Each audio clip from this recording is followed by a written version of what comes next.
قربانی کے جانور کو ذبح کرنے کا بہتر طریقہ یہ ہے کہ آپ اس کو قربان کرنے سے پہلے پانی پلائیں اور تسلی سے جہاں پر قربان کرنا ہے اسے لے کر آئیں، اسے قبلہ رخ کر کے لیٹائیں، اپنا گھٹنا یا پاؤں یا اپنا دوسرا ہاتھ اس کی گردن پر رکھیں اور اس کے سامنے چھری کو تیز نہ کریں،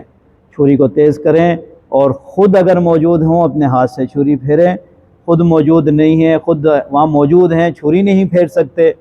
تو آپ وہاں موجود ہیں تو وہ دعائیں تمام پڑھیں، اور اس کے ساتھ اگر خود موجود ہی نہیں ہیں اور آپ کو اس شخص پر بھروسہ ہے جو آپ کی قربانی کر رہا ہے وہ تمام چیزوں کو مد نظر رکھے گا تو ٹھیک ہے، آپ کی قربانی قبول ہو جائے گی، کوئی مذائقہ نہیں ہے۔ اگر آپ موجود ہیں اور اگر آپ کسی کی قربانی کر رہے ہیں تو آپ نے قربانی سے پہلے دعا ضرور کرنی ہے، انی وجہت وجہی للذی فطر السماوات والارض حنیفا وما انا من المشرکین ان صلاتی ونسقی ومحیای ومماتی للہ رب العالمین، اور بسم اللہ اللہ اکبر کہتے ہوئے چھری کو پھیر دینا ہے۔